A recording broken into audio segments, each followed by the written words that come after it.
اگر آپ اس پہ غور کریں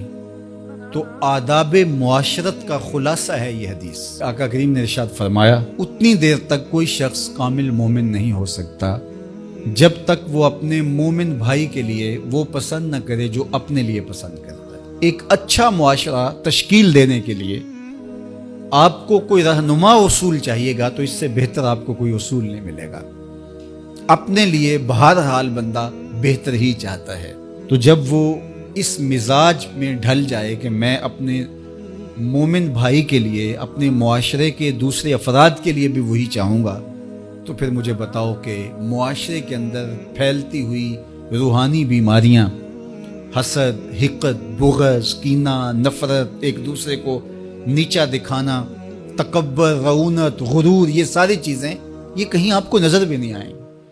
صرف اسی حدیث کو اپنا امام بنا لیا جائے اور اپنا منشور حیات مان لیا جائے۔ محمد بن حنفیہ رضی اللہ تعالیٰ عنہ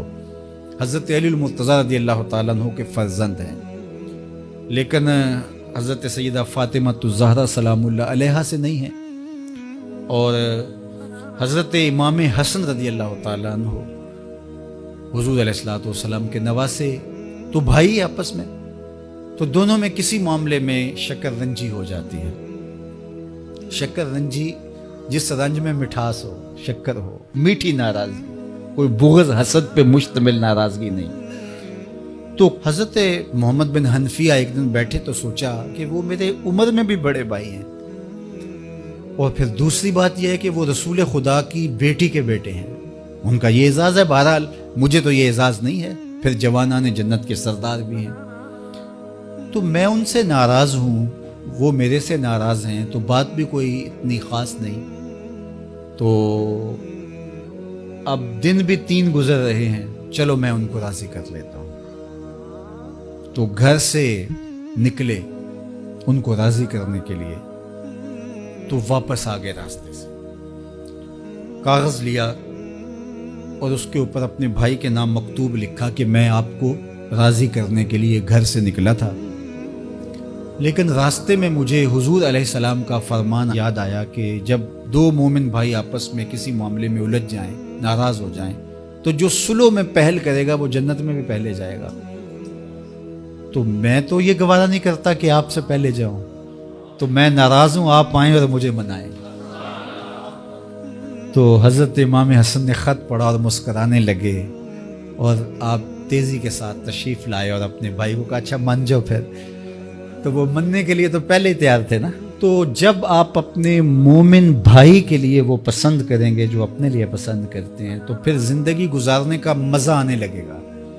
نفس روکتا ہے یہ چیز میرے پاس ہے اس کے پاس نہ ہو، یہ اعزاز میرے پاس ہے اس کے پاس نہ ہو، اور اس کی ایک اپنی لذت ہے اور وہ مادی لذت ہے، اور ایک ہے باطن کی، روح کی لذت۔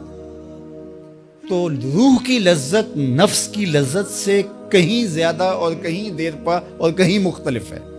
اس لیے جب آپ قربانی دیتے ہیں، ایثار کرتے ہیں، یا کسی کو ترجیح دیتے ہیں، تو اس کی جو روحانی لذت ہے، آپ کو بھوک لگی ہوئی ہے، تو آپ کو ایک روٹی مل گئی ہے، تو آپ کو ایک ایسا شخص نظر آیا جو آپ سے بھی زیادہ بھوکا ہے، اور آپ کسی نمائش کے لیے نہیں، محض اللہ کے رضا کے لیے اس کو روٹی دے کر کے دیکھیں، خود بھوک کاٹ کے دیکھیں، وہ مرغن کھانوں میں سرور نہیں آئے گا جو اس بھوک میں لطف آپ کو آئے گا۔ تو حضور علیہ السلام کا یہ فرمان اپنے عمل کا حصہ بنا لیں،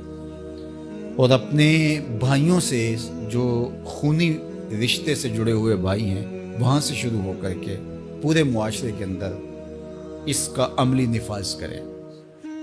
آپ کو اتنا سرور آئے گا اور باطن میں اتنا نور آئے گا، اور اس قدر معاشرے میں خوبصورتی کی بنیاد پڑے گی۔ اور اگر ہم آج اس حدیث کو اپنے لیے خضر راہ بنا لیں تو یہ اس پہ عمل کرنا کوئی مشکل نہیں ہے۔ یہ آپ ابھی سے جب اٹھیں گے تو اپنے ساتھ والے کو ترجیح دے دیں گے کہ پہلے یہ گزر جائے، تو ابھی سے شروع ہو جائے گا یہ کام۔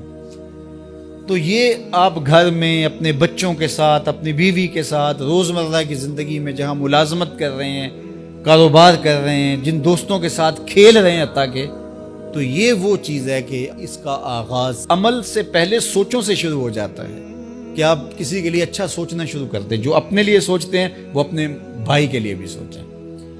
ہمارے بزرگ فرمایا کرتے تھے کہ کسی کے ساتھ دوستی کا ایک حق یہ بھی ہے کہ اس کی آخرت کے لیے سوچا جائے کہ یہ میرا دوست ہے تو دنیا میں میرے ساتھ ہے تو حشر میں بھی جنت میں میرے ساتھ ہو. تو اس کی ہدایت کے لیے اگر ہم نماز نہیں پڑھتا تو اس کو نماز کی طرف لے کر آئیں. اگر اس کے معاملات کے اندر خرابیاں ہیں تو ان کو دور کرنے کی کوشش کریں اور اس کو آہستہ آہستہ اچھائی کا خوبہ بنا لیں.